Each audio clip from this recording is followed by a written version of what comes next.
Good evening, ladies and gentlemen. Welcome to tonight's edition of HR Mentorship Learning Series. And we will be looking at a very interesting topic, the ugly and painful side of human resources. Today, our facilitator is Grace Oluwalola, and I'll be reading our profile briefly so that we can get better acquainted with her. Many people like HR because they see, so to speak, the fanciful aspect of it. You hear statements like, I like people, I love people, the fun aspect of it. But HR also has some areas and aspects that sometimes you will wish you didn't wake up or come to.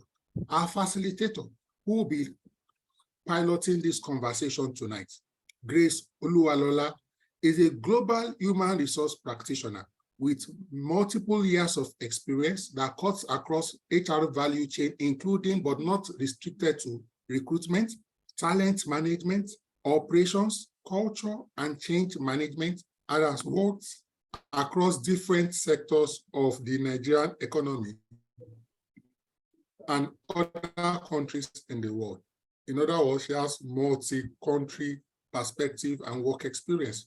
Grace is a mentor, an entrepreneur, and a coach. She has helped to coach and develop several youths through some capacity development platforms. In January 2023, she founded the Mentors Consult, a platform for young youth mentorship where youths and school leavers are prepared for employability. Today, Grace works as the head of human resources and the chief operating officer with Get Funded Africa, a global software and funding organization helping to shape the funding ecosystem all over Africa. Grace also is a compere for programs, or what some of us prefer to call MC. She loves to sing. I hope she does that today and make people laugh. She's a poet and a friend, using all the social emoticons and emojis available on your screen. Please, let's receive to this platform tonight, Grace Oluwalola. Over to you, ma'am. Thank you so much, Yemi. Thank you so much for this opportunity. Good evening, everyone. Good morning, good afternoon, depending on when you're watching this. Thank you for the opportunity to share with wonderful people on this platform. And I must say, Yemi, thank you for starting this group. I've learned a lot from when I joined sometime early this year. So thank you so much. Right, it's good to be here and it's good to be an HR person. You know, I always say it, I love HR. Everybody who's close to me will know that, oh, when you talk about HR, Grace just loves to deal with people, work with people. But thank you, Yemi, for even making that introduction. Behind the glitz, the glamour, the people relations, the ability to share comes the pain points. Please unmute, ma'am. Yes, I just noticed, okay. And that behind the scene, those things that you wish, sometimes you just wish, why am I actually doing this? Why am I in this profession? Why? I just feel like taking the walk and saying, let me go learn something, or let me go do something. And that's what we'll be dealing with tonight. So tonight it's evening in Lagos, but whatever time you're watching. So I'll say again, welcome and thank you for this opportunity. So the ugly and painful side of human resources management.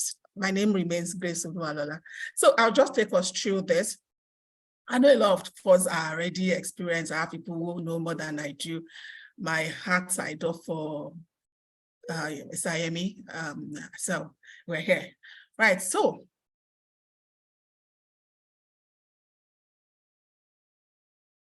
You need to unmute, ma'am. You are muted, ma'am. Okay, you can hear me now. Okay, so it's unmuted. So please always let me know in case it goes into mute again. Right, so Introduction. Human resources is a very beautiful profession, very good one. And HR practice exposes us as practitioners to managing people, meeting people, learning from people, and influencing people. It's an influential role we play in an organization, wherever we work. However, we already know that the most difficult of God's creature is human being. So, and managing human being cannot be easy sometimes. So I hope we can manage it. But I know it's a lot of work, but I hope we're doing well. So how then do we manage the most important resource in our organization while still remaining human ourselves? There's been this talk about let's bring humanity back to human resources. But while we're doing that, remaining human ourselves and being treated like humans or managing high emotions while doing it is what we'll be talking about. So the ugly sides to human resources. Okay, right. So we'll be looking at, okay, so I've said ugly and pain in the good. We have established that human resources is a very good profession. I would say it's a role that is very important in any organization. It's a role that every organization should have. It can be a thankless role, and it can be a wonderful role, depending on how we say it. So we'll be covering a few details in today's training. We'll be covering workplace conflicts. So this thing is disturbing my screen. Bear with me, please. We'll be talking about workplace conflict and how we manage it. Apologies. Oh, Jesus.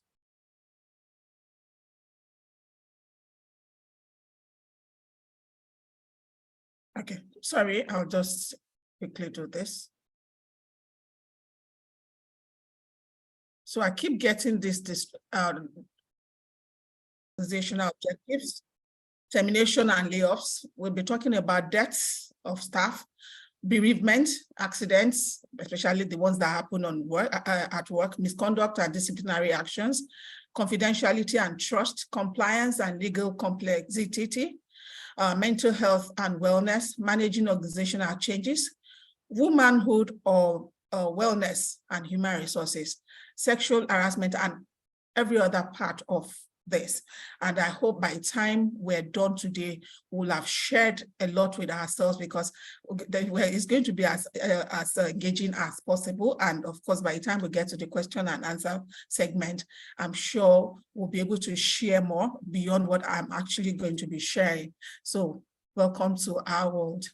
So the first part we're going to be looking at is one of those challenges, one of those pain points in managing people or in being HR, is balancing employee advocacy with organizational objectives. Most times employees expect us to be the ones to champion their causes. And that's why we have some organizations call their human resources officers or managers as the chief employee champion officer, different things. So one of the things that is expected of an HR is to be the one to champion the cause of the employees of the organization. But sometimes maintaining a balance between making sure employees are taken care of and making sure the organization's goals and interest is protected may be a challenge to human resources person, because on the one hand, we have the organization who pays our salaries, who has brought us into this place.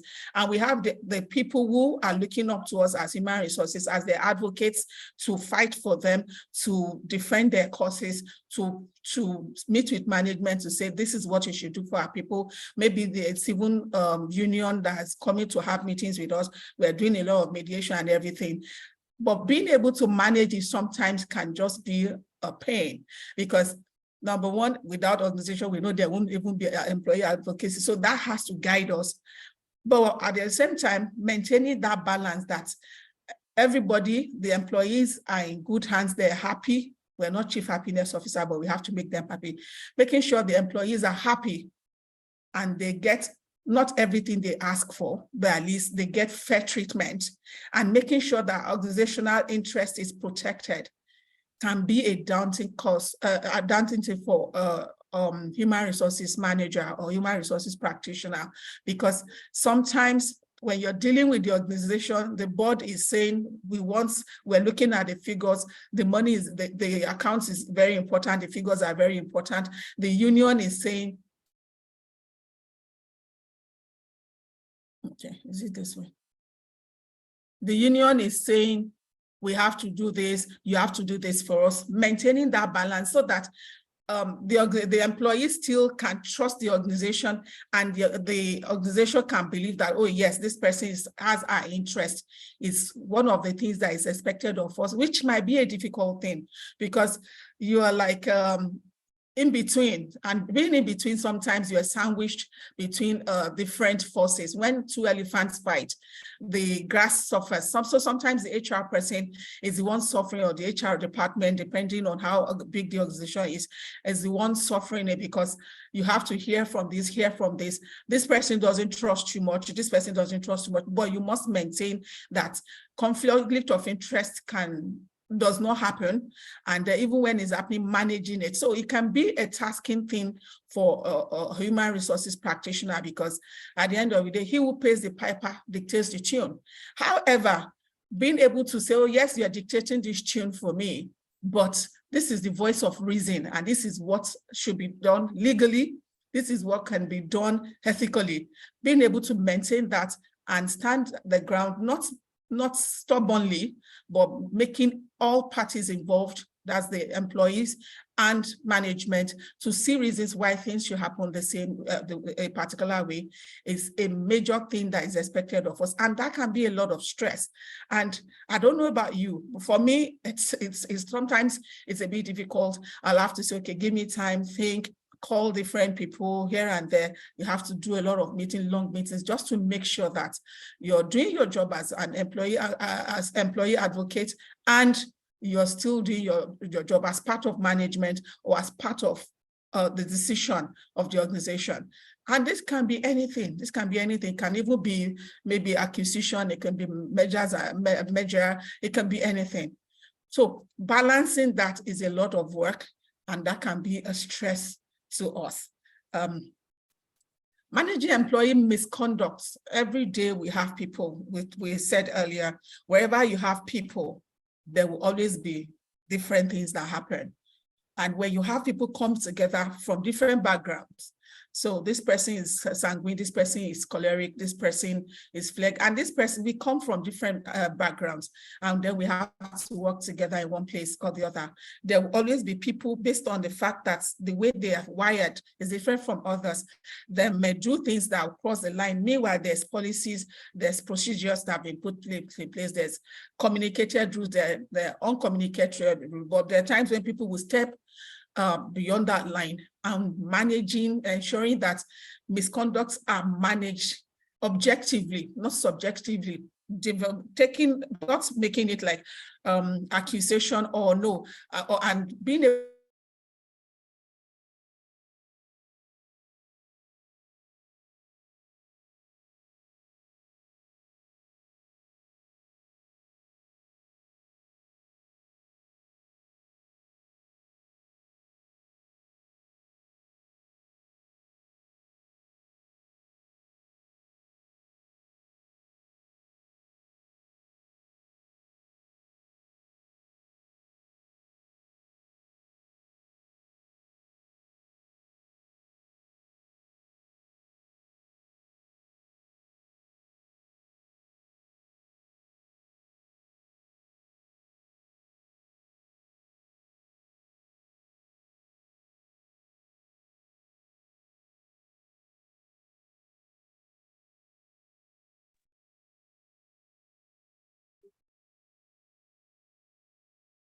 So I suspect she's having network challenges. So we'll wait for her while she joins back.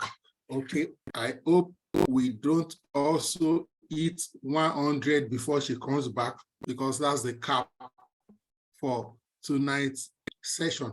Meanwhile, while we are waiting for her, Let me just quickly share one or two experiences that in my own personal HR experience, I would describe as particularly painful. I remember one organization, for confidentiality reasons, I will not be able to mention, that I used to work some years ago. I was managing an expatriate staff, a British citizen. Hello, Mr. Yemi. Yes, please. Hello, Mr. Yemi. Please hold on. I'm with you. Hello. Yes, hello, please hold on. To all co-hosts, please stop admitting people. Let's wait for madam to join us. Organization, I had an expatriate staff. Incidentally, we were actually sharing office together from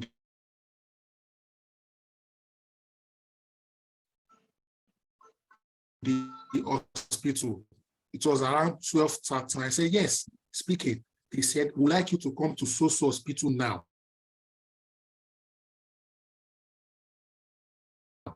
This was on a Sunday night. 12 said, okay.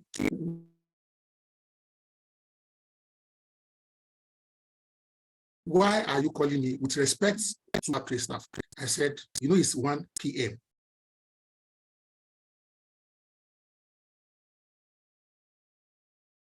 a.m. I'm not going to come to this. Then the person gave a deep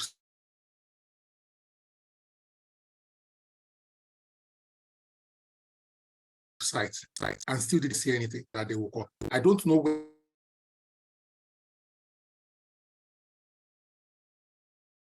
where I summoned the courage. I just said, is he dead? Dead. The doctor said, sadly so. I said, I'll be on my way. I went to the hospital at Mount to my managing director, who incidentally was not living with my colleague at past. This is part of HR. Of course, I had to make arrangements for empowerment.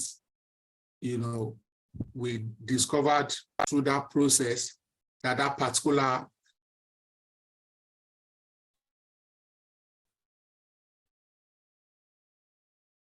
employee had died. Of course, we didn't know as an organization prior to that I was managing that particular ailment. And that's even we had to incur a lot of costs. I never knew before then that there is special environment for those kind of people, you know, if they die, and especially because we had to move the corpse from Nigeria to UK for burial. The first time I entered the British Embassy in my life, I was invited by the British Embassy. I had to go with medical reports to the British Embassy. I had to answer questions around why a British citizen died as an employee of my organization. I had to make logistics to fly the body to UK, paid for the burial, paid for the chaplain that did the officiating. It is an experience till tomorrow. I still shudder when I think about it. This is an experience that prior to that time, I'd never known any colleague who had lost not just anybody, an expatriate in that manner, and had to deal with stakeholders like that. I checked through my phone book, of course.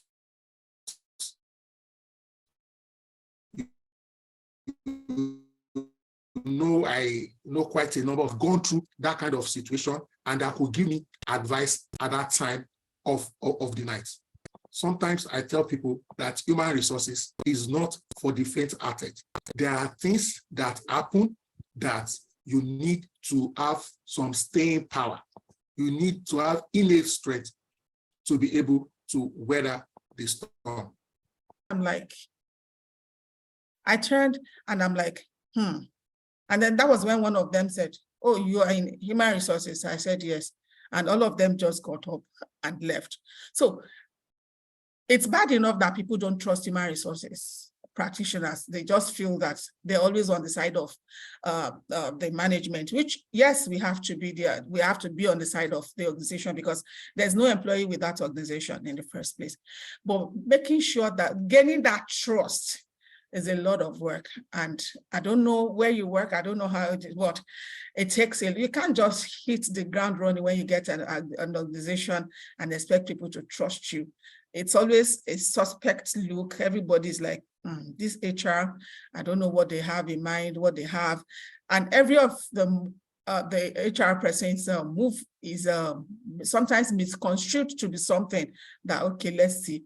So because there's no trust, because trust is not very, very common, and it might take a long time to get that trust.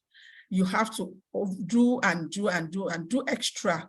So when you are saying, oh, I'm promising you this will happen, they're looking at you like, oh, seriously, we know your type and everything. So confidentiality and trust may be an issue because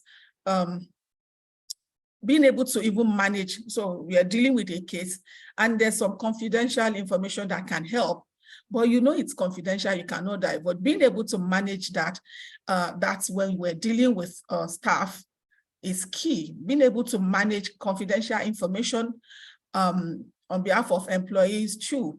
I've worked in a place where I knew someone was going to be resigning towards the end of the year, and it's not my business. They have not sent me because I knew this person was going to do masters abroad.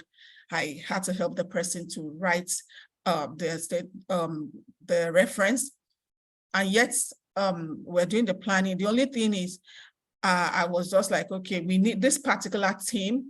We might have to begin to think about assessing skills and then maybe adding to them without having to divulge the information, because in that particular environment, I was aware that if I had mentioned it, that this person might be leaving, there's a likelihood that they start looking for things to send him out even before that time. So but this person, of course, over the years working there, the person gained, maybe I gained the trust. That person could come to me to say, oh, OG, that's what I get called at work. I have this challenge. Can you help me? I know you can help me. And I was doing this not negating whatever they call the values of the organization, but of course, being in between and gathering that trust. So sometimes gaining trust is very difficult, and maintaining that confidentiality is very important. And keeping secrets can be difficult because there are times where you just want to gist it away. And where I work currently, there's something we call grapevine. Grapevine has good side, bad side. Grapevine is where you hear all manners of things, and that's where all the things happen. That's where the induction after induction happens. So there's always two inductions in any organization, the one that HR does and the one that Grapevine will do. And one of the things that underground Grapevine does is to indoctrinate people to the wrong sides of the economy. And the HR is always the subject of discussion, but managing it sometimes can be a big deal for HR, because one, you want to appear like you don't care, whereas you care, because sometimes the information from there is also required to help with your work. Workplace investigations.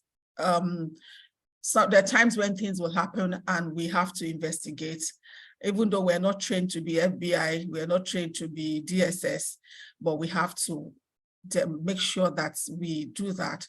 The company thinks, oh, most business owners think human resources are miracle workers, and they drop things on our laps and we have to do it. So without license, without not knowing much what you can do, GPT may not even be able to help you.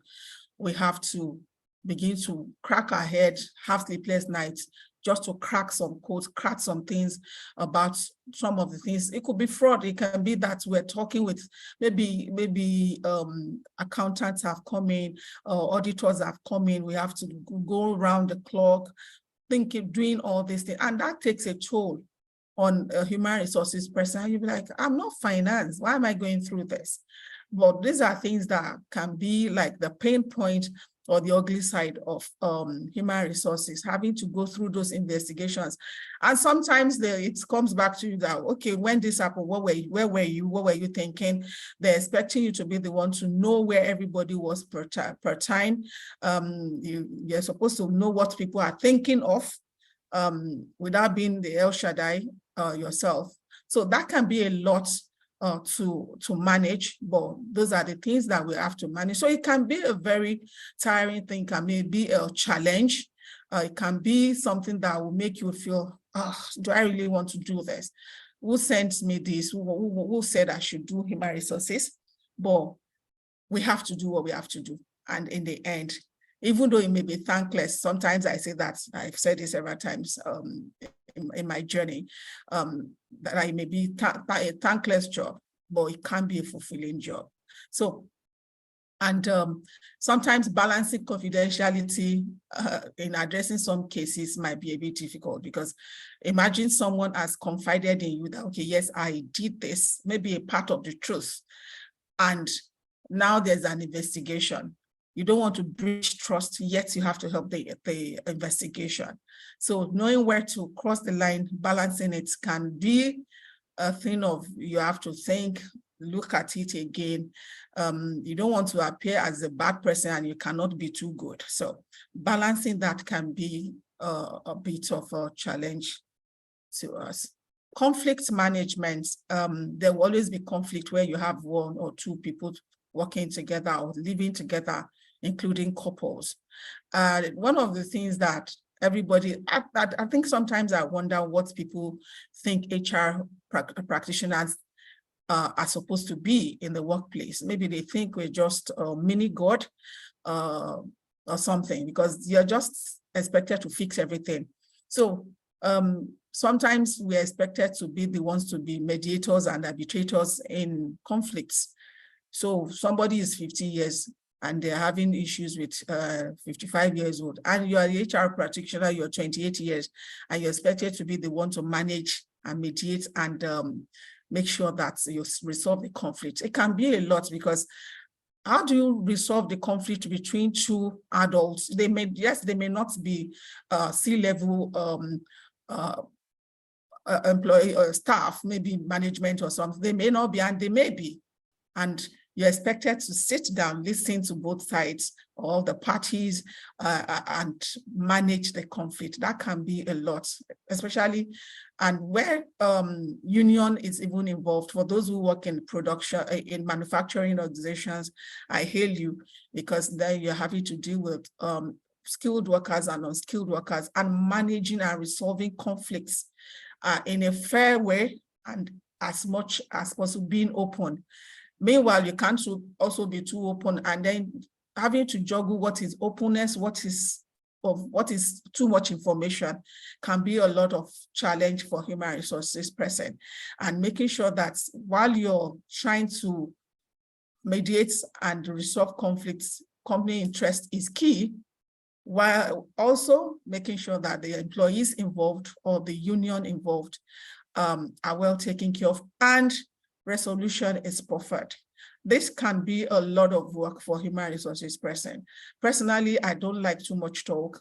I can be chatty, but I hate when I have to mediate. I don't fight, and I don't like to fight for people to fight around me.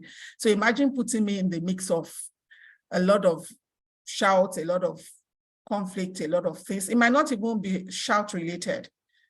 It might just be negotiation that is required. Having to go through that sometimes can be tiring. I may be the side where some people will say, guess what? I've had it, I'm out of here. Employee terminations. This part of human resources is the one I dread the most personally. And if I have to, and thank God we're no longer firing managers. I remember when I got to my current job, and my CCO and CEO, that's the co-founders, my first meeting with them, we're talking, and then I don't remember what one of them said, and I said, okay, gentlemen, I'll have to let you know this. I am not your firing manager. You didn't hire me to fire people. I'm your people manager. So I will manage the people to make sure they remain on the job and get promoted and they're well cared for.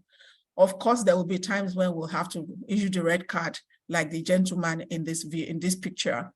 But that will be when it is very necessary. Don't think you just come and say, hey, Grace, fire this person, and I will not ask why. Because, and I told her, because I'm not ready to go to labor court to say, my Lord. So, but employee terminations are important, is a part of our job. We have to be the one to sign it, even sometimes when we know it's not reasonable. So there will be times when we're firing people and it's not reasonable. It could be because the company is downsizing. We know the company has to downsize the overhead. We cannot handle it anymore. Yet we're looking at the people, that how does this person feed his family? How does this person, we're looking at, okay, for example, anybody loses their job at this time of what we're going through in Nigeria, is bad enough that even the job is not paying all the bills and losing it. So those are the things that human resources will think. So that guilt, that sadness, every time I'm about to fire someone, I usually would go home miserable. And then if I don't have someone to talk to that day, that's a headache for me, because I just want to talk. I just want to talk that, oh, I fired this person today. I feel so bad. No matter what the level of misbehavior may have been, could have even been fraud, it may be termination or dismissal, I'll still feel bad for them, because yes, and I always run that, if it was me, how would I feel? How would I cope and everything? So terminating people, I'm sure a lot of people out there think, so HR, terminating, just terminate. They don't know more than that. But I think for me and for a lot of us on this line, I'm sure you'll agree with me, for people who are watching, that it can be a very difficult part of the job, letting people go. And sometimes managing that process itself, because what if it's not properly done and it becomes litigation? But beyond the litigation part of it, it's even the fact that you're thinking about the other person and you're thinking about yourself too. So it can be emotionally draining, and it can be either for behavioral issues, for performance issues, whichever one we're firing for is one of those things that I don't wish to do, but I have to do. And I'm sure, I hope a lot of people here are also the same, but we've got to do what we've got to do. But of course, while we're doing that, managing people is also something that I always believe that manage whichever way, and termination is only a last resort. Compliance and legal, having to read a lot, having to, thank God for HR mentorship. Sometimes I come to that platform to check things, and then I see people dropping cases, and I'm like, oh yeah, this one I've actually not thought about it. The fact that we keep learning sometimes is not easy. Me, now I want to be counting money. I'm not so sure I want to go to school. Yeah, maybe I'll go, but having to read to keep up to date, you're on your toes, you're learning, because things are changing.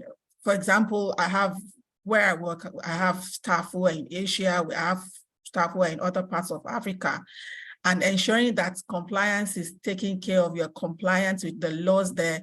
You can't do some things here, you can't do some things here. Some things that you can do in Nigeria, you can't do in other countries.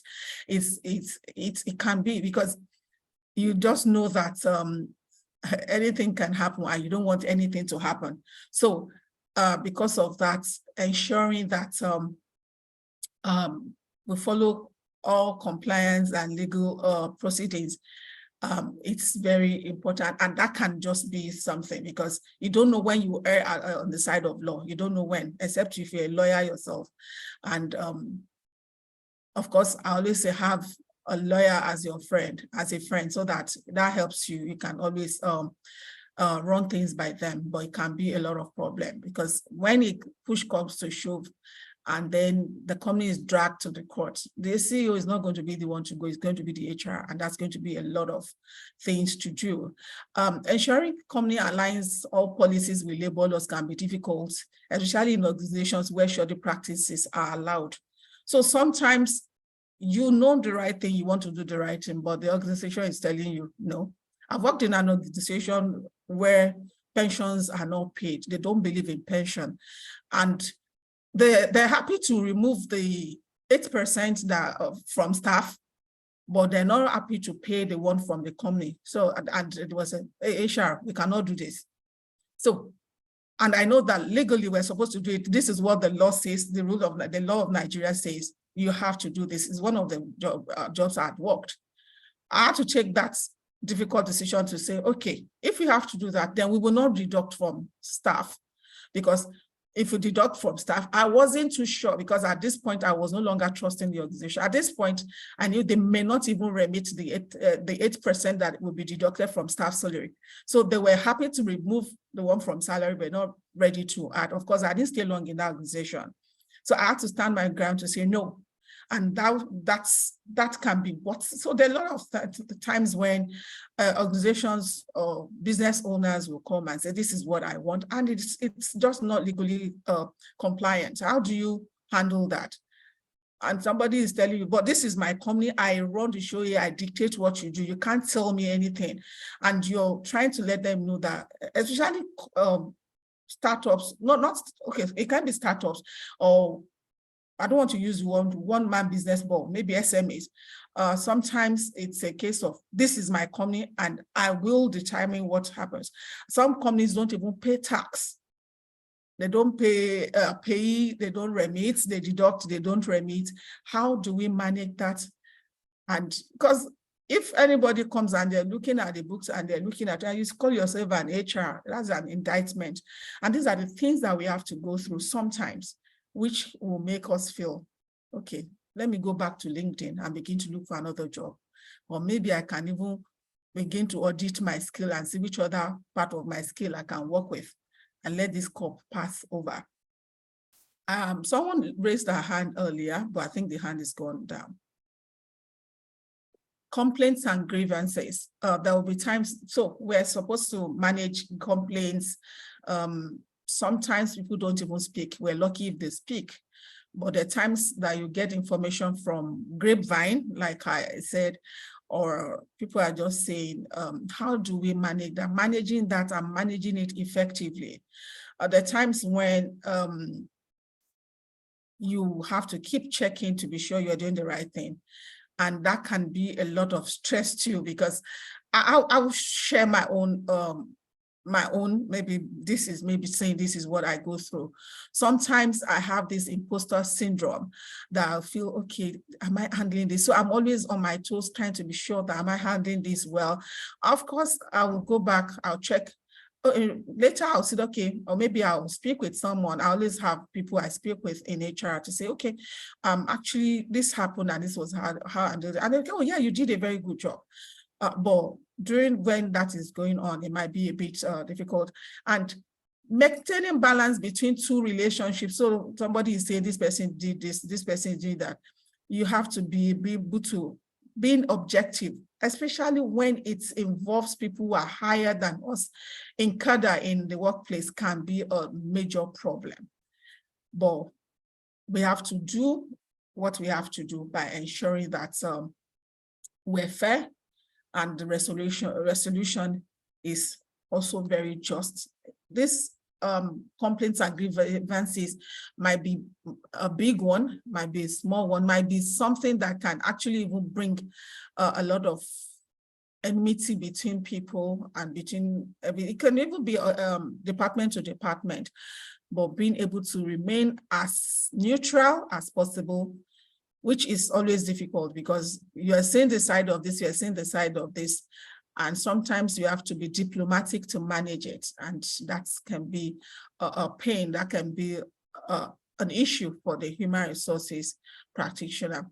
Diversity and inclusion challenges. So there's been talk around the world about diversity, he, she, them, being able to put all this together, making sure that while you're doing your diversity, you're also doing the law of the land. Example is you working at someone is working in a multinational organization. the organization wants this person badly. This organization is in Nigeria and the organization wants this person badly. And this person has said, I want my partner to come with me. And then you've done all the papers and everything. And then you're sending the visa form to the person. And then you're discovering that this name sounds male. How do you ask the person for the gender without sounding like bias? That can be a challenge. And then you're finding out, because they're already using the she, the he, the them. So when they're feeling this, and you know that the law of Nigeria does not allow that. How do we manage that? How do we manage the fact that the business needs this person, but the law of Nigeria does not allow this? Or, okay, even if you're going to do the backdoor, how do you bring this person in without erring on the side of the law? So this can be a lot, because there are times when you'll have to say, no, this cannot happen. And if you have to, do you go to the back door? Do you do the right thing? How do we manage this? So, and promoting a culture of inclusivity can be challenging, just like the example I cited. In some climb, LGBT is part of life. In other climb, nobody wants to hear it. And Nigeria is a very highly religious country. Even if we don't, no, okay, I don't want to be judgmental, even though our ways may not be very pure, let me use that word, but we're highly religious. So, but being able to maintain that diversity is extremely important. They're treating everybody equally, no matter what their race is, no matter what their gender is, no matter what their denomination is, no matter what their outlook to life is, can be a challenge. I've worked in an organization where the MD was very, very direct. I don't want Igbos in my company. I cannot work with an Igbo person. And I'm trying to recruit. Most of the CVs I was getting that were good enough were from that part of the country. That was a very difficult time for me because I had to keep going, and it says, I want what I want. I worked with them before. I don't want to work with them anymore. So that took me a lot. That recruitment process took me a longer time than I should have, because somebody just felt, no, I don't want that diversity. I only want this particular tribe, or I want this kind of person. I want this kind of person. And that can be tiring. That can be a lot of stress for the human resources person. And you just be like, can't people just think the way I think? Can't they see the way I see things? But the fact that they're not seeing things the way we see it is part of the diversity. That means they're not like us, but we must be able to work with them and accept them for who they are. Harassment, dealing with harassment and discrimination. There will always be discrimination. People will discriminate against each other. A tall person will discriminate against a short person. A fair person may think a black one is a monkey or is not beautiful. Sorry to use the word I used earlier, but we know the times of when things were bad. And we've heard people call people that in some climb because they don't look like them. Or maybe it's sexual harassment, or it can be anything, it can be racial, it could be anything. And harassment, number one is, yes, do we even have the policy against harassment in the workplace? If we don't have it, then we're even more vulnerable. And when we have it, being able to enforce it is also something else, because the person who is harassing may not see it as harassment. They may just say, and some people feel this is who I am, there's nothing you can do about it. So harassment can come in different forms and in different shapes. But HR will have to deal sensitively with harassment, because you want to be sure that you are not taking sides and you are putting it on the table. And what if it's even the HR that is discriminated against? I've worked somewhere before, and I remember someone called in, wanted to speak. My first name looks English because it's Grace. And this person called, and then I picked the call. May I please speak, Grace speaking? And the person, go back to your country.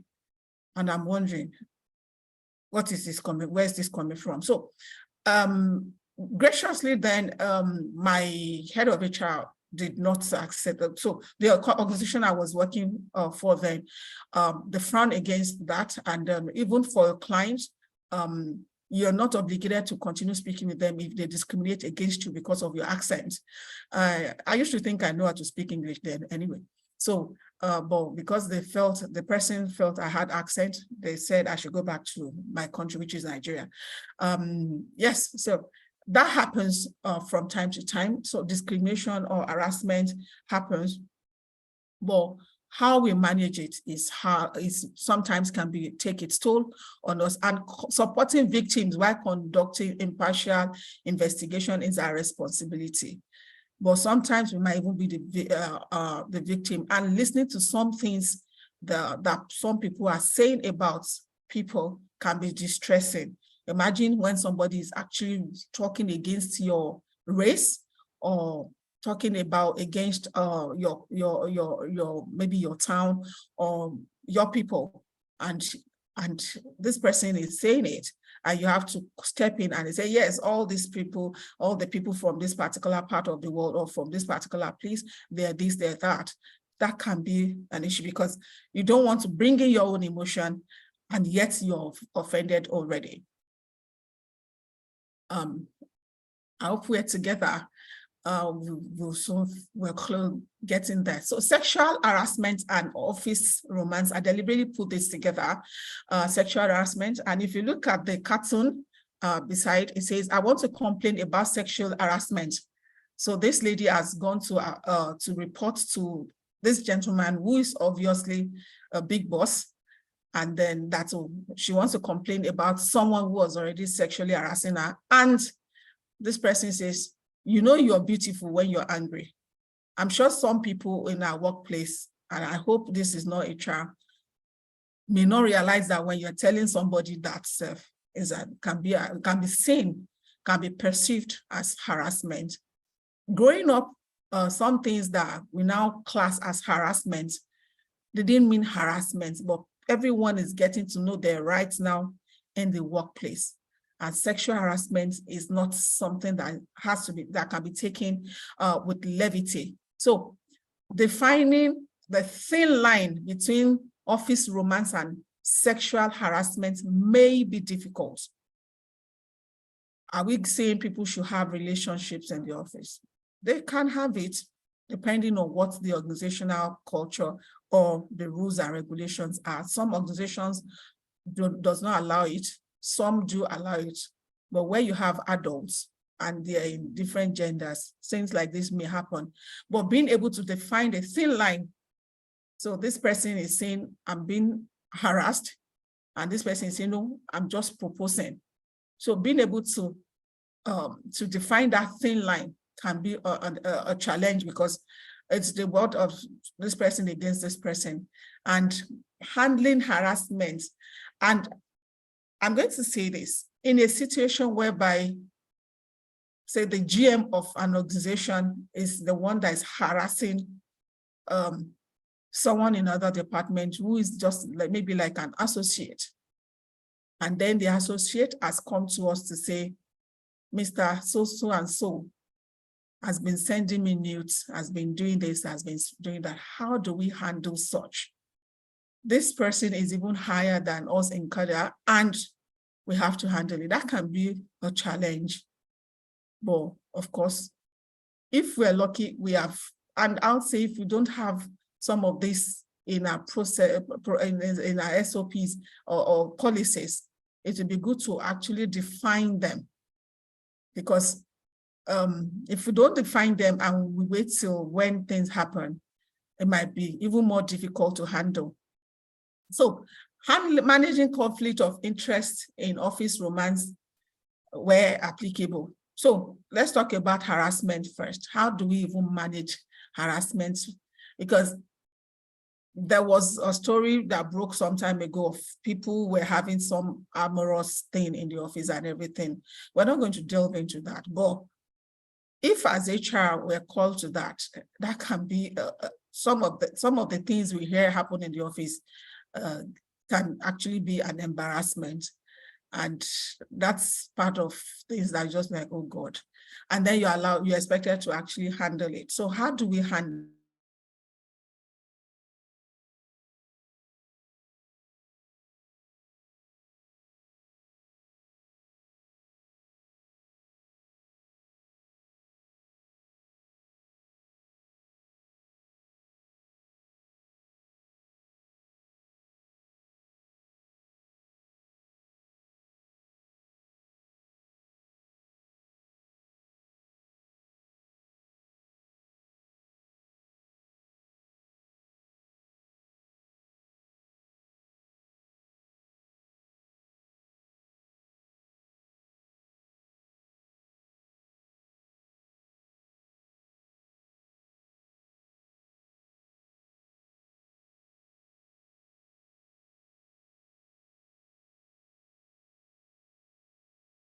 Close.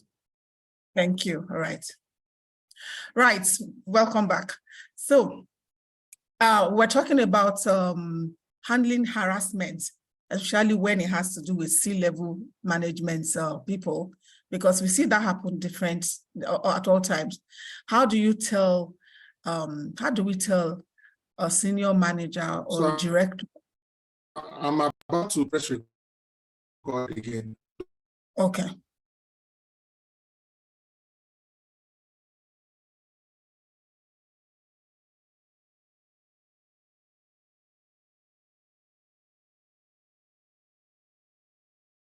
Let me know when that happens.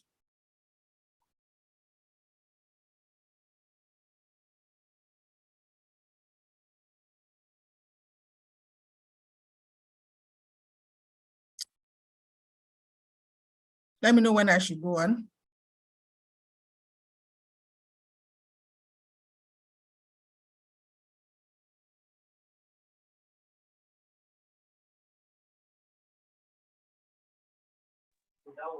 Hello, madam. I think you should go on. Okay. I'm not sure. Okay, but it's recording now, right? Yes, please. Okay, right. So we're talking about sexual harassment, and I said, how do you manage if there's a report that the senior director or even the owner of the business is the one harassing a junior staff, for example, or maybe it's management staff, and then Grapevine gives you this, or this person has actually come to report, and this is the person that is actually paying you, who is supposed to be dictating the tune. How do you tell a senior manager or director, uncle, you mess up? And that can be a very difficult thing for us as human resources managers, yet we're expected to do it. And in cases like this, sometimes your hand will just like, what do I do? How do I handle this without putting emotion or sentiments? But these are things these are the kind of lemons that the kind of job we're doing can expose us to, that can hand over to us. These are the things that we can go through and we'll just be wondering, how do people think, where are they thinking from? So, and when things like this are happening, sometimes it's difficult to remove emotion from me, because they just feel, you should know.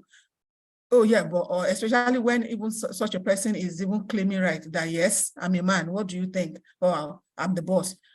So how do we managing sexual harassment can be a big deal for us as human resources managers, yet we're expected to manage it as professionally as possible. Then I talked about office romance.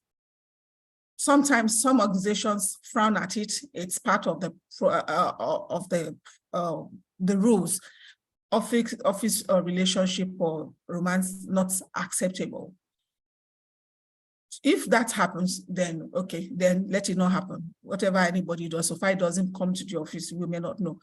But for organizations where it's even allowed, how do you manage when, let me use the word we use in this part of the world, when one of your staff serve the other one breakfast? How do we manage that? Ensuring that person that received breakfast and the person that served the breakfast are managed properly, including ensuring that they're still productive in the process of this serving of breakfast. That can be a lot, because the person that was served breakfast might be thinking, oh, you should understand. Oh, no, I cannot work, my mental health. And the person that served someone breakfast is also looking, and you're looking at this person, are you being insensitive? So that can be a lot of things for us to chew as human resources practitioners. And disciplining people for sexual harassment, it can be easy and it can be difficult. It can be easy if it's straightforward. But when you have to do a lot of investigation, you must be being able to do proper and thorough investigation so that you don't punish a person who is an innocent person, because it will be even worse if after a disciplinary action has been taken and then it's found that maybe somebody actually lied against the other person. That can be a bit difficult. So investigating sexual harassment is part of what we're supposed to do. And you don't want to hear some things. So you'll be wishing it doesn't happen. But these are the things that we have to deal with on a daily in the places where we work, either in organizations that are large or even the smaller one. I always say smaller organizations sometimes have more issues for the human resources professional than the big one, because when you work in the big one, there's a likelihood that you have a team that you're working with.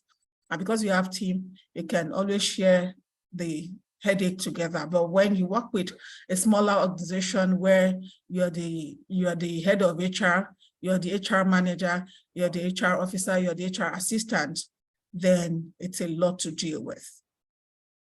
And that was not, and that's not to say that even you as HR person cannot be the object of the harassment. So managing own harassment to the human resources person also can be, can happen. And when that happens, that's a big one to us. So managing change, even though we always say it's easy to say change is the only thing that is constant, but every human being likes to stay in a place where they're comfortable. So everybody wants to stay where they're coping in their comfort zone.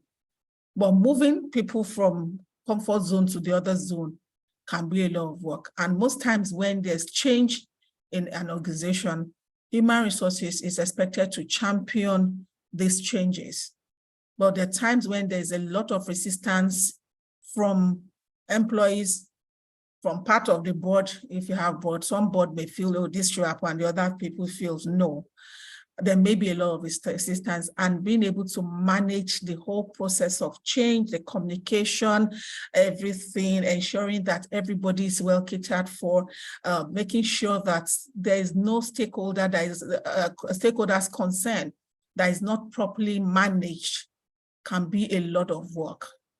And there are times when we'll have to deal with people who will never be understanding. We'll deal with people who will feel they're more important than any other person. Their own cause is more important.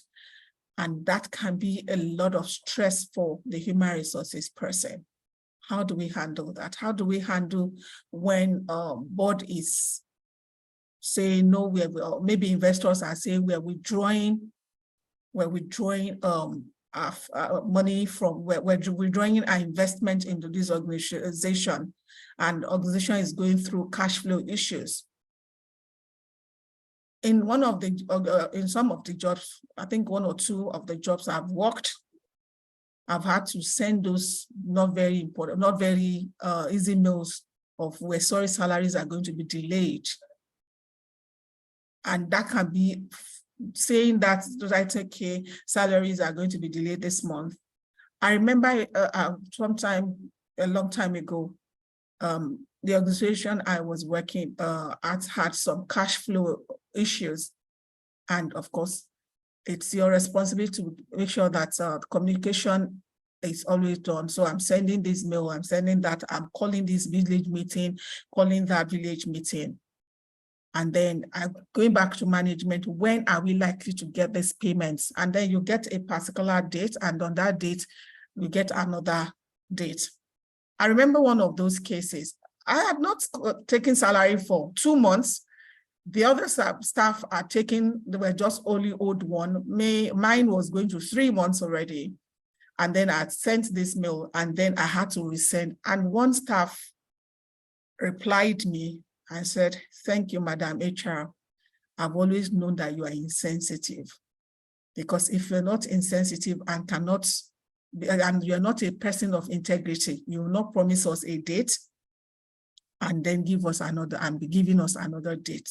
For your information, I need money." That was like a wound on my heart that day. But what do I tell? How do the person was taking this from the place, writing this from the place of pain. Maybe he had his own projections about how he was going to spend the money. And this was about the 15th of the following month. So I will understand. And for whatever reasons, I think staff always think that HR has a lot of money. So they always come in. So how do we manage changes, cash flow issues? And these are things that can dampen someone's spirit, because I'm not collecting salary. Someone has said, "I'm coming to your house to pick food stuff before on those occasions." And they don't even care if I have food stuff myself, because they felt, "Shebi, you are management, Shebi, you are HR." So these are the things that we deal with. These are the downsides to being human resources people. These are the things we go through as human resources people that can make us feel, God, am I in the right profession, or am I in the right place? But maybe I always say, like the name implies, my name is Grace. That grace will survive, make me survive, or make everyone survive. So Yemi touched on this earlier, dealing with death of staff. It can be a difficult thing, because naturally losing someone you know is difficult, and losing a staff can be a lot of difficult things. It's even worse if this happens within the office. So for example, an employee collapses and that is it. Or maybe it happened, anything could have happened, and then, or maybe they were just sick and then they die.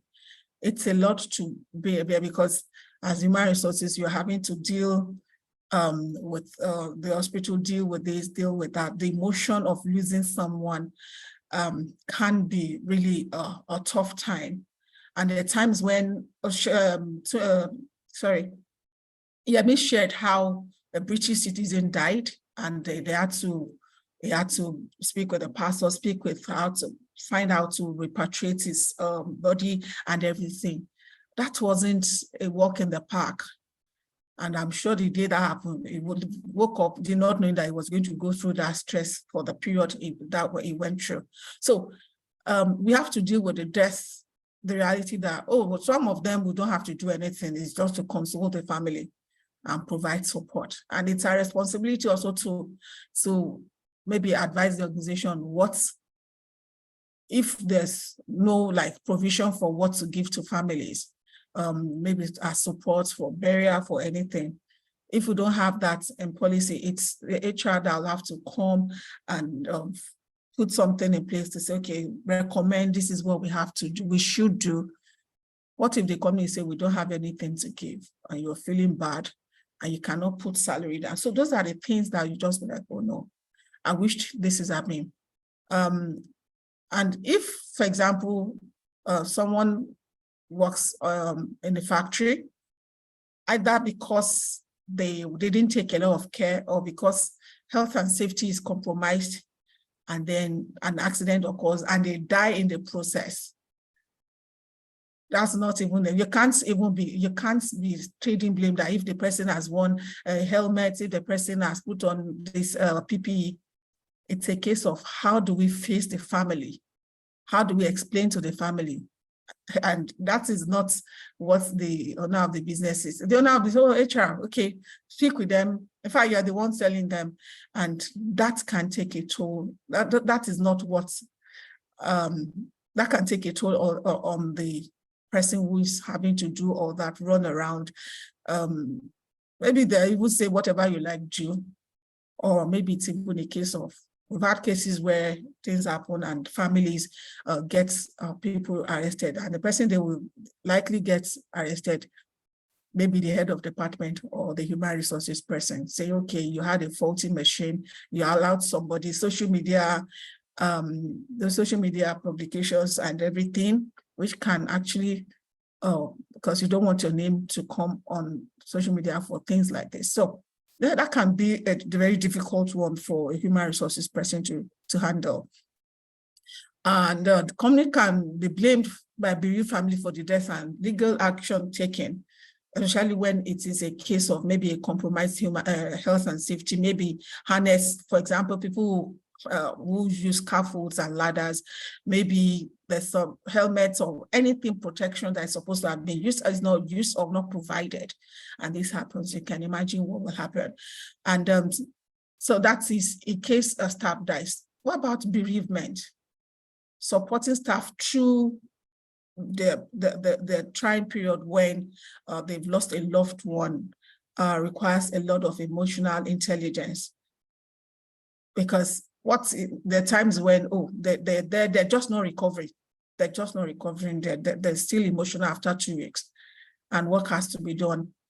And the company is saying, the owner of the business is saying, when is this person coming? If they don't come, you have to replace them.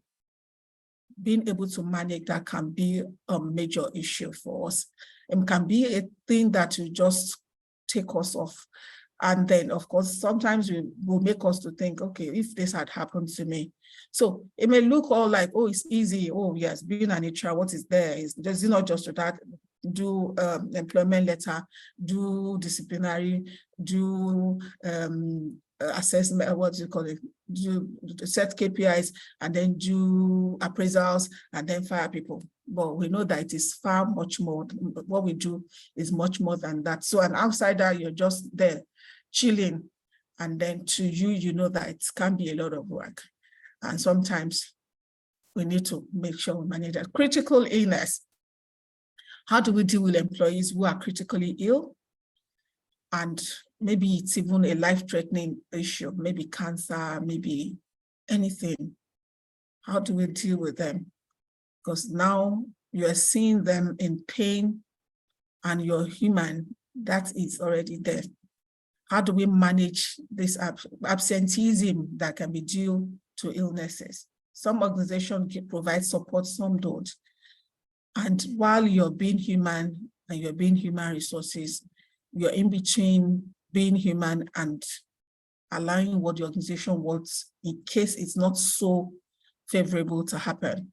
So that balancing sometimes can be a major challenge. So critical illness, I've had cases where I've worked, one of the places I worked. Now, one of these places can be any of the places I've worked. And there's this gentleman that we are closed for the year, mid of December, and then I heard he was in the hospital. And then by January, we resumed, he came and he said, well, I've been told I have this number of months left to live. And I always say, okay, as a person of faith, I'm not going to bury any staff. So the first thing that I kicked into was the prayer mode.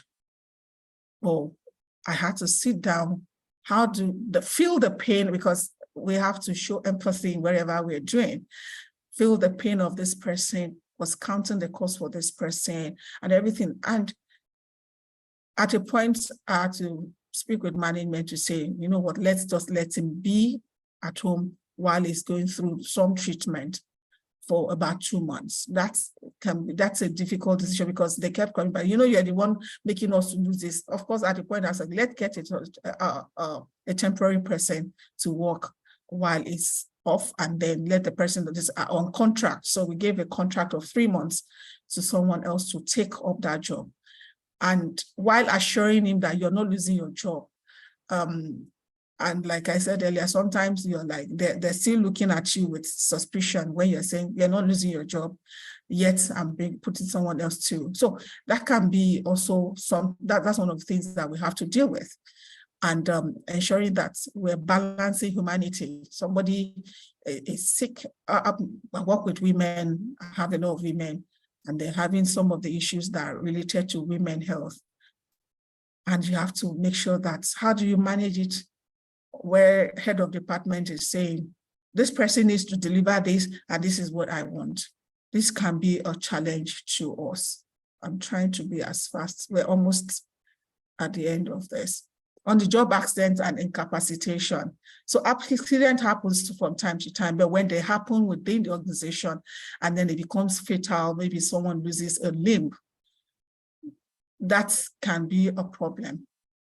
And then there are times when, what if this accident happened because of the carelessness of the victim?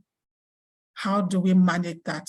The fact that the person have to go through the pain, the hospital visit, the hospital money and everything is a lot on our plate already to manage. So how do we manage this? Maintaining good judgment even when we're investigating it, because there are times when you have to say, okay, what exactly happened? Was he on the scaffold? Was he in the, people who work in silos where they do some, I think some organizations use the silo system where it's a lot of heat and everything. Maybe somebody just maybe left the door open or something happens and it affected the other person's health. How do we manage that? That can be something that will be difficult for us to manage, which we have to manage. And then being able to manage it well, I keep saying manage it well, because we cannot control some things, but managing it and having good judgment also. I said maintaining good judgment in accident investigation can be difficult because emotions are usually high, especially in a unionized environment. Sometimes unions will almost beat human resources up. How do you manage it that you're not beaten up?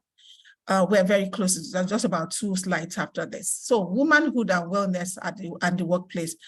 This is the part that a lot of people don't talk about.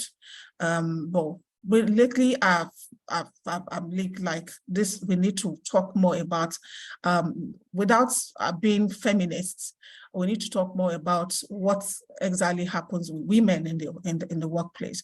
And this also affects us as human resources. We have more women, okay, I don't have the statistics, but looking at it, we have more women human resources managers than men.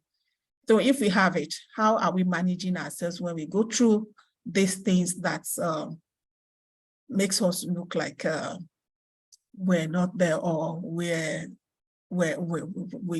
these things that can make people look not so good from time to time? How do we manage dysmenorrhea? How do we manage staff who have dysmenorrhea? What about, we can't say, but me, I don't have these issues. What is your problem? Well, you're always complaining of dysmenorrhea. Why this? No. How do we manage this? And when it even involves us, how do we manage it? Managing family and emotional issues. So this person who used to be a performer or has never even been a performer, we can't just say go. How do we manage to be sure that they're not going through things? That's why they're doing things. So the investigative part of human resources will always have to work from time to time. But these are things that will take our time, will take our emotion, will be our pain point in the workplace where we're serving as human resources people. Divorce, a woman going through divorce or a man going through divorce, how do we expect them to behave? Do we expect them to be all very fine? I don't think that happens. How do we manage this vis-a-vis productivity, vis-a-vis the jobs they're expected to do? People who are going through infertility, maybe somebody's mother-in-law had come to beat her up last night and they'd come to work, and then you're expecting them to wake up in the morning, come in and then begin to do presentation and be 100% and 10 when they're doing presentation. How do we manage? These are the things that are like, they can be, I call them HR dilemma. They're there, but we have to do what we have to do. And these are the things that goes on around us that we have to also look at. And this might also affect human resources practitioners. Adoption. How do we handle people who go for adoption? Do we have policies that allows it? Some people have the opinion that when you do an adoption, people should be given some time off. In some countries, yes. Does your organization allow it? Ovulation and hormonal imbalance. When we deal with women who sometimes they cannot come to work for some days. for some time because of medical things. They may not be able to even discuss this with men. They will discuss it with women. How do we manage it? Do we think, oh, this person is just being a truant? But beyond that, I think it's high time we begin to sensitize ourselves to things like this, that we have this, especially the issue of women's health, the menopause, the menstrual pains, the infertilities, and all emotional issues. It's not every time that we think women are just unpredictable. I know there's always different memes about women that even God does not understand women. And if you look at the picture on this thing, you see anger, you see pain, you see love. A woman wants love, and the guilt of I'm not good enough and everything. And being able to support ourselves as human resources people, because it's, first of all, when we accept that these things happen, and then we understand it, that's when we'll be able to give support. And this is expected. So a person who's going through this expect a child to understand. How does a child understand when they've not gone through it? Are we to be insensitive, or are we supposed to learn more about it? A man will not go through menopause or a lot of dysmenorrhea, but can you learn about it? Can we learn about it? So that we can provide enough support? Pregnancy, abortions, and miscarriages. These are when a woman has a miscarriage, it's usually a trying time. Do we provide support? How will you support a colleague who has this? These are the questions that, okay, we need to ask ourselves. And this one may not be like the pain point, but I see it as something, because personally, a few times as a woman, I've gone through some of these things and I don't feel supported, because I feel, number one, nobody expects a child to have problem, either mental problem, emotional problem. It should just be perfect. Every business owners, people you work with, they think you're the happiest person in the world, and you should remain like that. You don't have problem, you don't have money problem, you don't have family issues. Just come and solve our problems. How do you cope when you, who is supposed to be solving issues, is also going through the same thing and you don't feel supported? Employee burnout and mental health. How do we ensuring that employees don't burn out, despite the fact that we know that they're being given too many things to be done? There are times when in my current company, I'm currently going through managing the fact that I don't want staff to burn out, because we're already getting to that point. And I had to keep having meetings to say, you know what?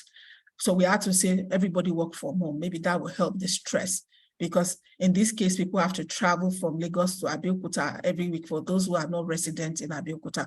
And that can be a lot. And then when this new government's breakfasts of increasing removal of subsidy happened, we know how transport jumped to like ×3. And the first thing that came was, I did was, okay, send a mail, I requested a meeting, and then gave my recommendation, can we increase salary? And that met with a no for now, you know that cannot happen. So let's do this, let's do that. And then it was becoming, so having to manage that, people were already coming to me, oh, gee, what do you think will happen? Are you people, and it's always, are you people going to increase our salaries? Are you people going to do this? Are you going to do that? And it's a case of, okay, let's just see, don't worry, we're going to be able to do this. Making sure that you're not over-promising, and then you're not promising what is not within your capacity, but ensuring that the mental health of everyone is managed, because if they break down, you don't even get the best of them. So, and we have to realize the fact that we're not immune to burnout and mental health issues. In fact, if there's anybody that should watch their mental health the most, I think it's human resources practitioners, because we can easily like pick when somebody is stressed around us, because we have that duty of care. But most times we don't get looked after. And that can be, for me, there have been times where the places I've worked, I felt neglected.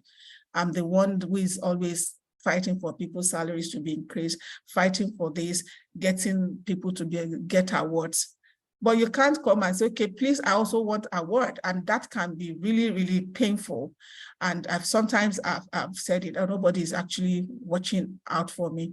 And it doesn't mean that my company doesn't care. It's just that maybe they believe because HRs are expected to be self-sufficient. So it's one of those things. So coping with our own well-being while supporting others can be a major issue, because you are going through what these people are going through, if not worse.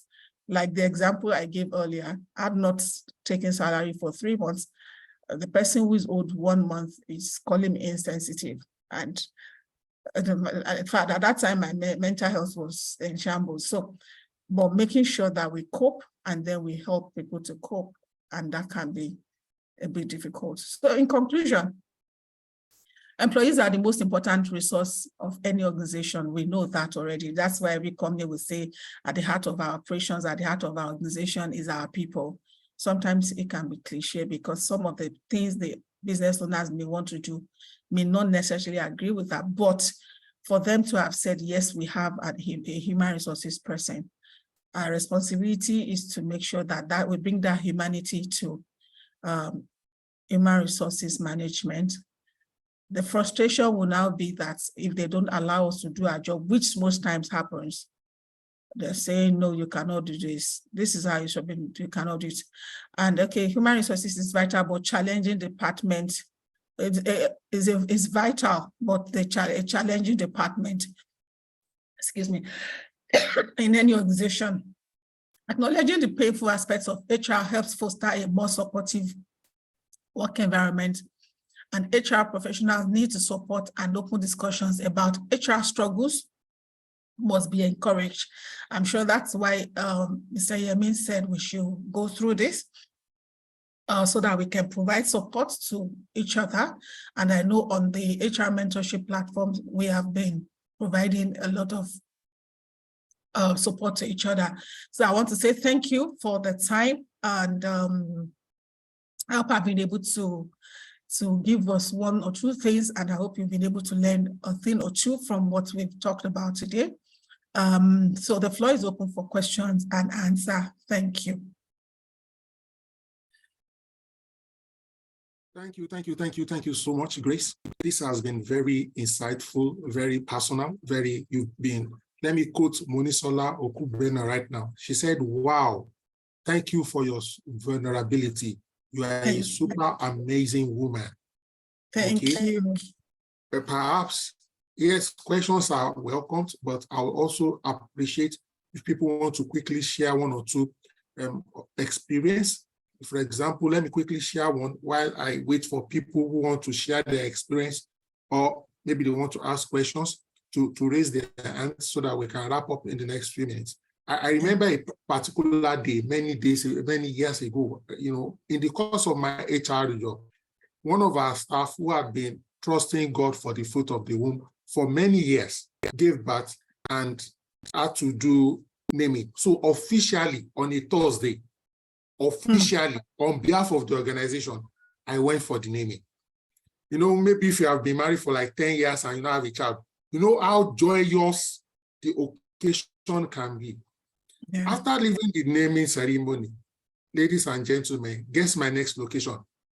Acton Cemetery, for Jesus. The burial of the wife of another staff, same organization. I got home that night, I wept like a baby. It was devastating. Same day, I was at a joyous occasion, work. Same day, I was at Acton Cemetery. This work can be so extremely, and there are many days when there's nobody that is doing any party. In my mind, I was asking, why same day? The extreme of emotions tore me apart. Same day, same organization, things happen. We'll quickly take Oluchi. Oluchi, you have been granted permission. Oluchi, please unmute and share your thoughts with us, please. Like to speak? please raise your hands. Let's recognize you. Thank you, Oluchi. Then Good we'll go to evening. Victoria. Good evening, ma'am. Good evening. Good evening. Thank you for a nice session. I Thank want to share an experience I had. A staff, okay, like on a Monday, we came to work and I was called, they were offshore. This staff was ill and had gone to the hospital, discharged himself from the hospital, went back on board, and they were not sure. They said they were not sure how he was feeling and all that. And that was the second time. So they now had to report to HR that he kept this discharging himself from the hospital. So I said, my exact word in the email was, take him back to the hospital, and if it means the doctor chaining him to the bed so he doesn't leave, so he can get medical treatment. And 24 hours later, thank God he went back to the hospital. 24 hours later, he was gone. So we now had to, we had two issues to battle with. They had family issue. We had the issue between the wife and the brother and the family and the office. So first they said, oh, the manager offshore can't handle his HR. HR is on the land. They are on the sea. But luckily he died in the hospital, not in the vessel, because that would have been an international case because he died on board the vessel, but he died in the hospital. So we were able to manage, navigate the family and the wife and the family, because we were thrown in between the problem between the family and the wife. They gave us a burial date. We had to move people from various places to go for the burial in Ogun State. They got there, burial was canceled. Nobody told us, and they had to come back, and we had to still sponsor staff again some weeks later when they fixed for the burial. Everything went on well. We now had to start, the family actually got a lawyer to write us that we were conniving with the wife to deny the mother and the brother of their entitlement, because he has been taking care of the mother and one of the brothers. And funny enough, one of the person that signed was a pastor, you know. But we had our document where the man had already written that the wife is the next of kin. So, but you know, we also have this issue of telling people next of kin. We've had lawyers tell us next of kin is not the beneficiary. But in this case, we were able to maneuver that, and that is the person he had written. We also now had issue of following up with the wife to bring the necessary documents required for processing the insurance and all that.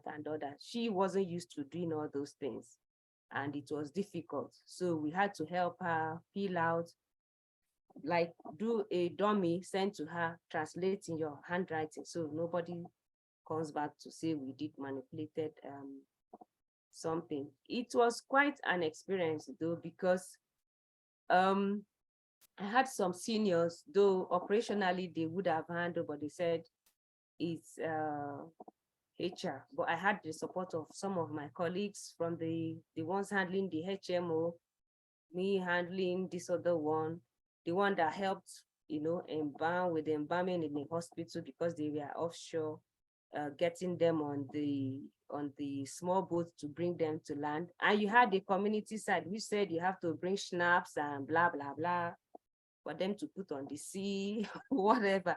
If not, the body won't move. You had to get ambulance to move the body from. I was just lucky I was doing phone calls and emails. I didn't get to see and all that. So, but making that phone call Thank you so much, Oluchi. Thank you for sharing. between was difficult, but I had support. So that was thank you an so much, experience. Oluchi. So if somebody is sick and refuses to go to the hospital, please do whatever you can to get the person to the hospital so the person doesn't die in the office. And also, let's get our documentation right so that in cases we have documentation to back us. Thank you. Thank you. Thank you. Oluchi. Thank you, Oluchi. I'll come to Victoria and Deborah last for technical reasons. Okay. Okenwa, please. Ezinwa, please. Ezinwa. Yeah, good evening, Mr. Yemi. Can you hear me? Good evening, my brother. Yes, loud and clear, please. Thanks so much for this platform. Madam Grace, you did a good job. Thank you, ma. Thank you, sir. I'm an HR in a hospital setting. I noticed a doctor very close to me having an affair with a food vendor.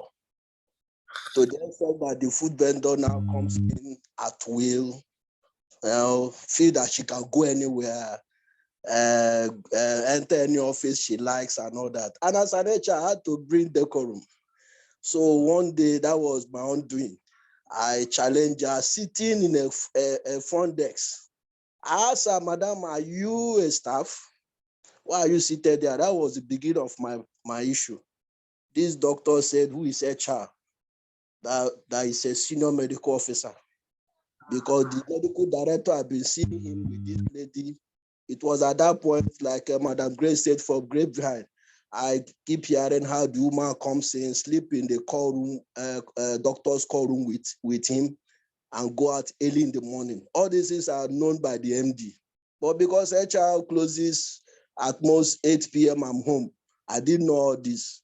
So it has been going on for a long time. If not for our director, our late medical director's wife that now gave instruction that the woman should not be seen around the vicinity, I was losing she will come in with pride because there is a doctor backing her. She knows the MD and all that. So a lot of things HR goes through, but at times you have to do what we need to do. At that point, if not for the way things are, at a point I wanted to just go to my car, drive home, just go home. But what will I tell Madam when I get home?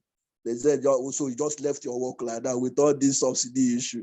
So I had to manage it. So HRs are passing passing through a lot, but just like Madam Grace said, her name is working for her. I hope I had that name, Grace. Thank you. Well done, man. Thanks so much. Thank you so much. Thank you so much. Thank you so much for sharing. Daniel Akorede, please. If you still like to share, please raise your hands. I think sharing is better tonight than questions. Just share, okay? Yeah, sure is better. Daniel. Go ahead, Daniel. Hello, Daniel Akorede. Okay, we'll come back to Daniel. Maybe he has network issues. Victoria Bimbola, please. Hello, Victoria. Thank you very much, Yemi. And also thank you, Madam Grace, for, thank you very much, Mr. Yemi. Go on, we can hear you. Go on.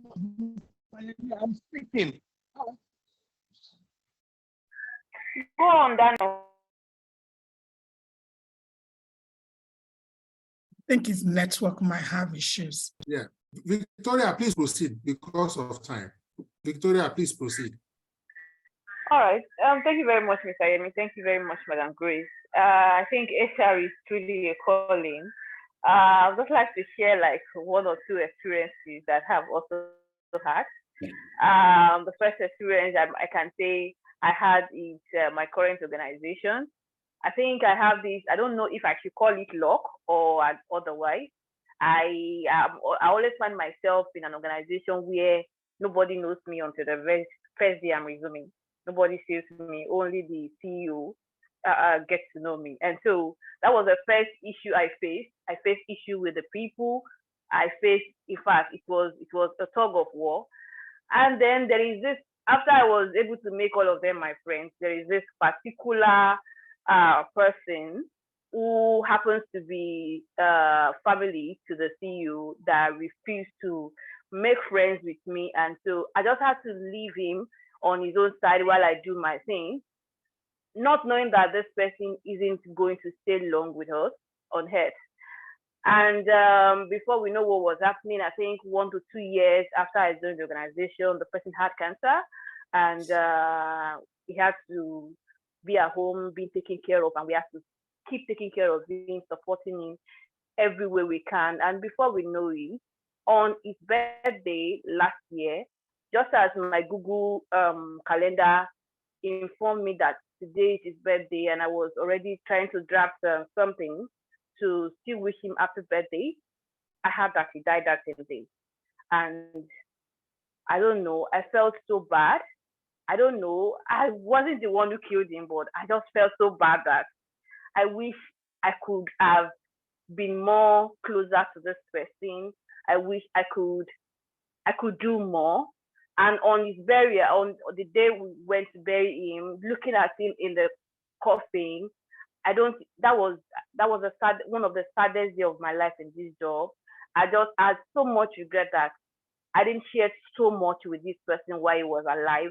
Despite the fact that I am this person's HR, we didn't share a lot of things together while he was alive. And that scenario taught me to, no matter how difficult an employee is, we should still try to be human, still try to make friends, because you don't know who is. You don't even know if that day will be the last day you will see the person on earth. Since that time, I have the consciousness that no matter how difficult an employee is, it configured me to try to be more patient with employees. Sometimes even you see some employees, they don't know what you're going through, they don't know what you're faced with the management, and they just talk to you anyhow.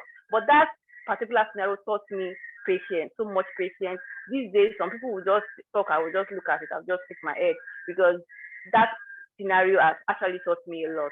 Thank you very much, Madam Grace, for being vulnerable to share a lot of your experience with us. Thank you. Thank you. Thank you so much. Deborah Dunbury, please. Deborah, please. Okay, thank you, sir.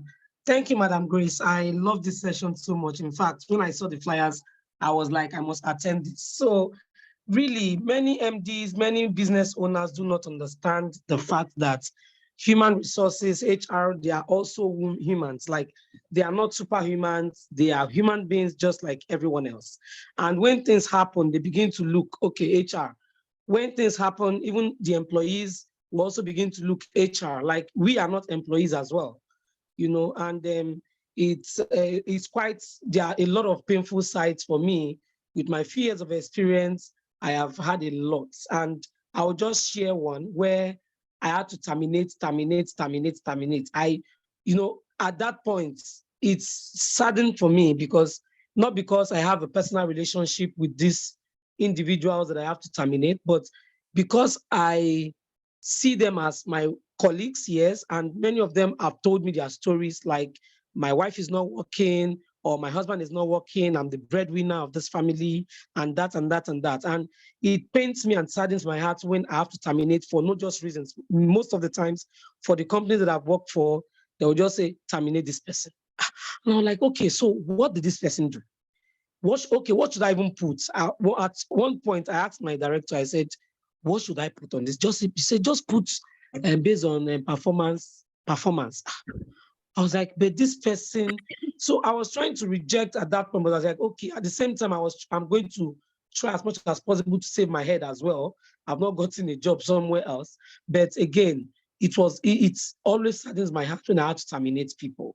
Even at the point where it is even a performance issue, it's always not also good, like smiling for me. I find it difficult to do, because I'm not trying to put emotion into my work, but at the same time, I'm human. So it has not been easy. And that really, in fact, at the end of the day, I had to leave the organization quicker than I expected, because I was afraid for myself to, like, what will I do that would make them terminate me too? So yes, so I will just share that for this night. Thank you very much. Thank you so much. We take Daniel now, then we go to Abdul Malik. Daniel. All right. Thank you so much, Mr. Yemi. Thank you, Madam Grace. It's been an insightful learning session for me. Okay, so I have this case at hand. We conducted an interview for someone, and during the interview, I noticed that this person was all on bears. I think it's a Muslim, and it's part of their religious practice. So it was obvious that this person is suitable for the role, and is going to be a production manager role. So when I saw that, I made a comment that it would be better if you can trim the beards, to a minimal level. But I think he mentioned something that I quietly did not resonate with. He said, I'm trying to infringe on his religious right. So I felt, have I done anything wrong to ask someone to trim his beard? So he now sent an email that copied, of course, he came in through a referral from the top management. So he copied almost everybody that the HR has done something, has done this, has done that. So I was like, okay, thank God Madam Grace said something that when she was faced with issues at work, she has someone to talk to. So I thought it's an opportunity for me to also, pull this out. If I've done anything wrong by asking someone to trim his beard, because for food safety reasons, we are in the manufacturing industry where we emphasize more on food safety and all of that. So I want to know if there's anything I can do in order to reply that mail, because I've received the mail, but I'm not comfortable. I want to sit down and think well before replying the mail. Thank you. So, Yemi, do you want to answer? Or you want me to answer? Please go ahead, madam. Yeah, I'll not sit. Okay. Thank you. I think, yes, Daniel, you sounded like you profiled him and you discriminated against him because you think he's a Muslim. So it will, the same way he's thinking is the way I would have thought. If you had, I think what you should have done differently would be let him come in. He has the competence, and then when he resumes, you have a one-on-one with him saying, thank you for joining us. We're happy to, during induction, we're happy to have you here. However, because of XYZ, because you're going to be working on production line and then for safety, will it be possible for you to trim down this? So, but if you just say, I want you to trim it, or this is too much, it's going to look like a discrimination. And I think in this case, that's what the person has against you. So if you're going to have to reply this, you'll have to give the reason that this is the reason why you're saying it. It's not necessarily because we're discriminating, but because of health and safety. And then you may have to apologize that maybe there was a communication breakdown when you were passing that information to him. So let my Oga answer. Yes, I think that's apt, very, very apt. I won't want to add to it. We need to be sensitive to all the, it's part of inclusion and diversity. So even if you have to communicate, you may want to, for example, show the law or the guideline, the technical guideline. And how I have handled this kind of case in the past is I will look, for example, for a Muslim colleague who will help me break the information. The way that Muslim will break it to another Muslim will come softer than a non-Muslim breaking it to. That person will be able to show you and show you and show you. The person will communicate nicely. The person won't take it personal. Now, if the beard, for example, is now so crucial to this particular staff, he may now decide not to take the job. You understand? But it will be his call, and he will not take offense at all. One or two instances, for example, a female colleague dressing rather inappropriately. I was the head of HR. I didn't go and meet the lady. I went to meet another lady who I know is a fashionista to help me pass the message. And she passed it in a very nice way. And the lady adjusted her training. If I go and do it, it might be misconstrued. But this is a fashionista. Everybody knows this babe is hot. And then she's guiding you how to dress in line with the employer. So please, we also need to tread carefully. It can go either way. Daniel, I hope we've been able to support you. We still love you, Daniel. Meanwhile, I've started keeping beards, yes, so you know. So the day I'm coming to visit you, I'll shave everything off. Abdul Malik, please ask or make your contributions, please. Yeah, thank you very much. Well, thank you very much, Mrs. Grace, for your wonderful submission. Honestly, I will start from your response from the last person. That is total discrimination That is total, not putting inclusion and diversity. I'm listening to your program from UK. It's a big thing here, and you have answered. The response was very apt, like Mr. The coordinator said. You don't say that during interviews because it will be, misconstrued to be something else, and you can take it will be taken up, and before you know it, it will be something else. So, but let me quickly share my own experience. You see, listen to you. You have taken us through what we call psychological contracts. That is sharp opposite to what we call employment contract. The ABC of policy, everything is in employment contract. But if you look and take your psychological contract very well, where you put in what you call psychological, citizenship, diplomacy to deal with staff, you find out that you get you'll be successful in as HR manager or as an HR officer. And my personal experience is this: where I work in Nigeria before traveling down, I have like 4 or 5 beautiful ladies working under me, and one of them is the non-performer. That of course I will have to be giving schedules and job to other performing ladies to do, not knowing that she's so connected. And she's this lady that I have honorable as wife, because I work in relatively oil and gas, and if anything I'm doing, she's reporting. Anything I'm doing, she's reporting, and I'm getting a kind of not too favorable feedback from my superior. So where I put in my own psychological, diplomacy, knowing people, be good to people, is where people started getting back to me that, see, this lady, she's the reason why you are getting all this bad, in response back from your top management. So as HR, we must put our psychological diplomacy to play. We must be good to people so that we can get information to why performing or doing our jobs. If not, we will get into problem. Look at the instance there, the first person, even the first example, the doctor and the food vendor.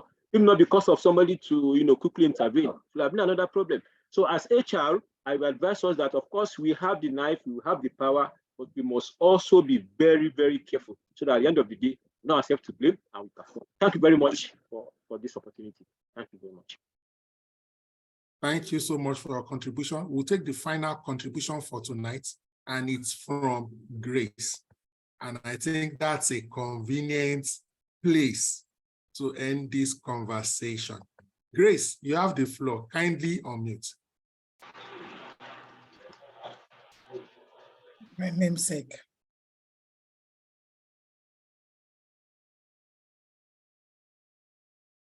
Okay, she's still there.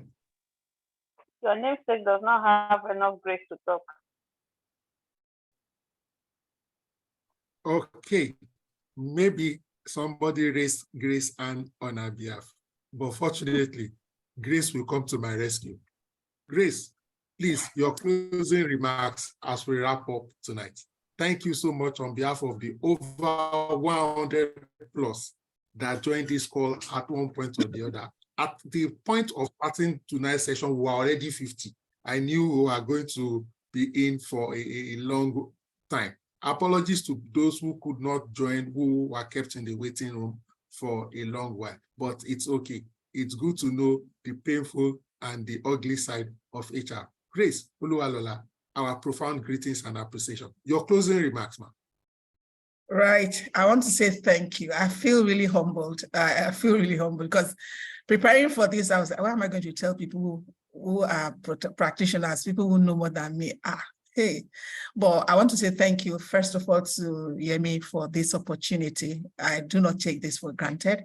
And I want to say thank you, everyone who contributed, those who gained a thing or two. I thank you for the feedbacks. Really appreciate, and I hope to come again. So thank you very much to you and to everyone. Okay. So as we go about being human resources practitioners, let's take care of our mental health.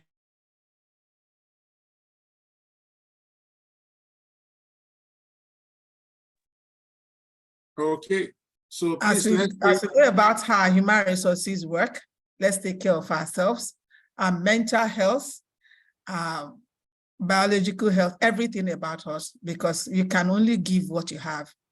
If you don't have it, you can't give it. So for us to support the people well, let's support ourselves and join the group, join groups that will support you. HR mentorship is one of them. Thank you. All right, we can unmute now. Let's say thank you to all right, our please. facilitator for tonight. Thank you.